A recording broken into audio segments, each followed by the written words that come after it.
The Grand Meridian Hotel stood like a glittering crown in the heart of Manhattan, its Art Deco towers piercing the skyline with quiet opulence. Politicians, celebrities, and titans of industry pass through its revolving doors daily, cloaked in secrecy and indulgence. Beneath its polished marble and gold accents was a heartbeat that pulsed with ambition, betrayal, and whispered lies. It wasn't the kind of place where scandals were born. It was where they were buried. The story began on a rainy Friday evening in March. Tessa Langley, a rising political strategist with a perfect record and an even more perfect poker face, checked into the Meridian under an alias, Valerie Rose. She knew the drill. Her job required discretion. But tonight wasn't about work. It was about silencing a problem before it exploded. A problem named Mason Thorne. Thorne, an independent journalist known for targeting political corruption, had somehow stumbled onto something dangerous. Tessa's boss, Senator Malcolm Reed, had been meeting in private with an unregistered PAC, one linked to foreign shell companies. A leak like that would not just sink a campaign, it would end careers. Tessa had arranged the meeting in Suite 1503, one of the executive-level rooms with a panoramic view of the city. Reed wasn't coming. This was off the books. She was there to negotiate, bribe, or if necessary, threaten. Mason would come for the story. She just had to make sure he left empty-handed. But by 9 p.m., something went wrong. Tessa waited in the suite for over an hour. Room service delivered a bottle of Bordeaux she hadn't ordered. There was a note attached. To Valerie, enjoy the last quiet night you'll ever have, E.N. Tessa's pulse quickened. She checked the lock on the door, drew the curtains, and opened her laptop. No messages from Reed. No sign of Mason. Just silence. Then came a knock. But it wasn't the door. It was the adjoining suite's door. 3 gentle knocks from the other side. A pause. Then another, like Morse code. Tessa peered through the peephole. Nothing. She unlocked the connecting door. It creaked open. No one was there. But on the king-sized bed in the next room sat an envelope. Her name, her real name, was written on the front. She opened it with shaking fingers. Inside were 8 photographs. The first showed Senator Reed at a private dinner with a known foreign lobbyist. The second, him exchanging what looked like a briefcase of cash. The third, fourth, and fifth were close-ups of confidential documents with Reed's signature. But it was the last 3 that made her knees buckle. They showed Tessa. One was her entering the Meridian an hour ago. The second was her standing in front of Suite 1503. The third was her leaving another hotel 3 months ago on the arm of Senator Reed. Suddenly everything clicked. Mason wasn't exposing Reed. He was exposing her. Tessa turned back toward her suite and froze. The lights were off. She hadn't turned them off. A shadow moved across the window. She rushed in, heart hammering, but the suite was empty. Only the Bordeaux bottle remained, half empty, with a fresh lipstick mark that wasn't hers. Her burner phone buzzed. Unknown number, we should talk. Meet me on the rooftop in 10. Come alone.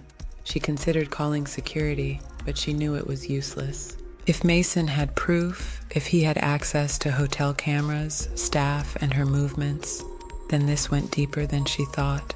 Tessa slipped her phone into her purse, grabbed a pen disguised as a recording device, and took the elevator to the rooftop.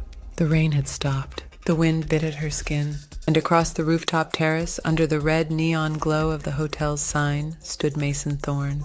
He wasn't alone. Beside him was Lana Monroe, the Grand Meridian's head of guest services and a former private investigator. Valerie, Mason said with a smile. Or do you prefer Tessa? What do you want? Just a conversation, for now. Lana crossed her arms. You lied to a lot of people to get here, Tessa. Us included. We don't like being lied to. Tessa glanced at the door behind her. You planning to push me off the roof? Not yet, Mason replied. But you should know, this hotel has ears. Cameras in places you wouldn't expect. Lana's been collecting evidence for months. And she brought it to me. Lana stepped forward.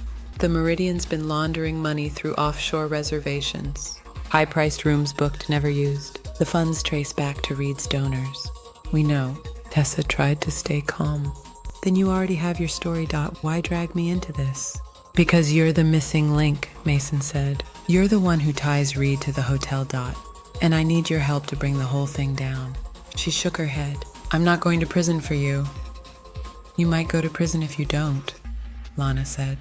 This place isn't just corrupt, it's dangerous. The last staffer who talked ended up dead. Jumped off the 18th floor, supposedly. But he left his shoes under his bed. Tessa's hands trembled. Mason pulled out another envelope. There's someone else you should be worried about. Room 1812. What's in 1812? Who? He corrected.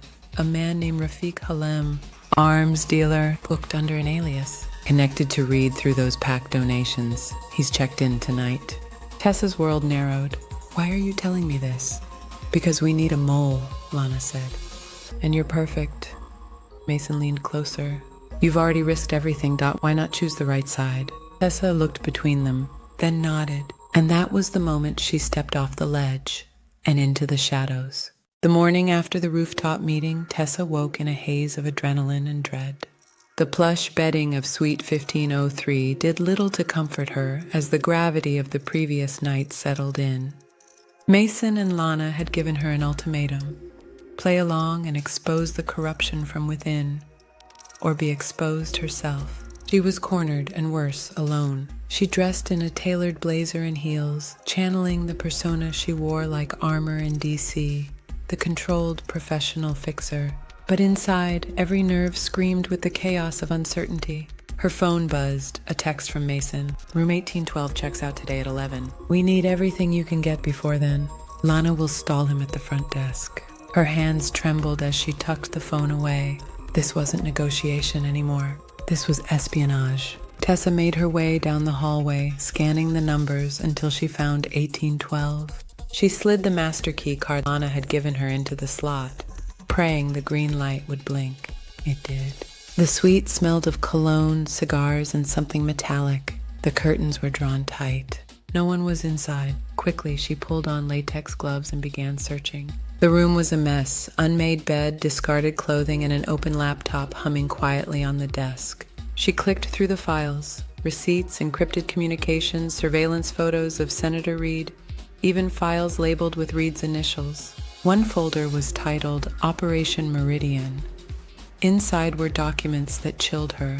Plans to host shell corporations from the hotel, meetings with unknown donors, wire transfers from offshore accounts, and worst of all, a list of names, including hers. She downloaded everything onto the flash drive Mason gave her, and as she did, a door creaked open behind her. Tessa froze. Rafiq Halem stood in the doorway, suitcase in hand. Who the hell are you? He demanded. She turned slowly, eyes locked onto his. Housekeeping. He wasn't buying it. He reached for his pocket. She bolted past him, heels clattering down the hallway as he yelled and gave chase. She turned a corner and slammed into a bellboy's cart, scattering towels and bottles. She yanked the fire alarm. Sirens blared. Sprinklers rained from the ceiling. In the confusion, she slipped away into a stairwell, heart pounding. Downstairs, Mason and Lana were waiting. He saw me, she gasped. That's not good, Lana muttered. Did you get the files? Mason asked. She nodded and handed him the flash drive. This is enough to indict Reed and the hotel, he said. But we'll need a clean source, someone to authenticate it. We need the hotel's security logs. Tessa sighed. That's not going to be easy. Later that evening, Tessa used her credentials to schedule a fake inspection with IT services. She entered the basement server room, which was colder than she expected, like a morgue. Rows of blinking towers lined the walls. There in the back was the mainframe. As she connected Mason's decryption tool to the system, she heard a soft click. A gun. Step away from the computer, a voice said. She turned slowly. It was Victor Kane, the hotel's head of security, a former intelligence officer with dead eyes and a reputation for making problems disappear.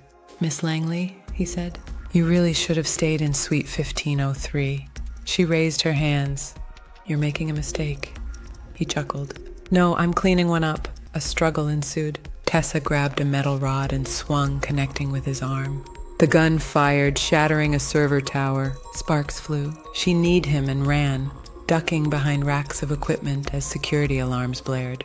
Smoke filled the room. A sprinkler system activated. In the chaos, she escaped through a side maintenance corridor. Back in Mason's safe house across town, the three regrouped. We need to release this now, Mason said. Tonight, before they find us. But Lana shook her head. We're missing something.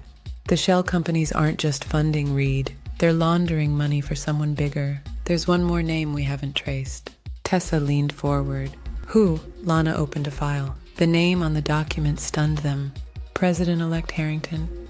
They sat in silence. If that's true, Mason whispered, then this isn't just about the Meridian.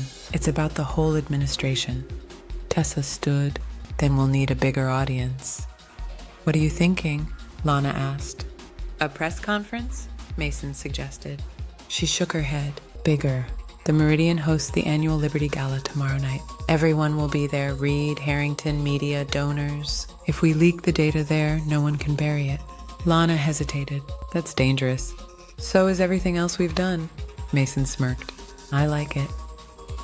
The night of the Liberty Gala, the grand ballroom gleamed with chandeliers and silk-draped tables.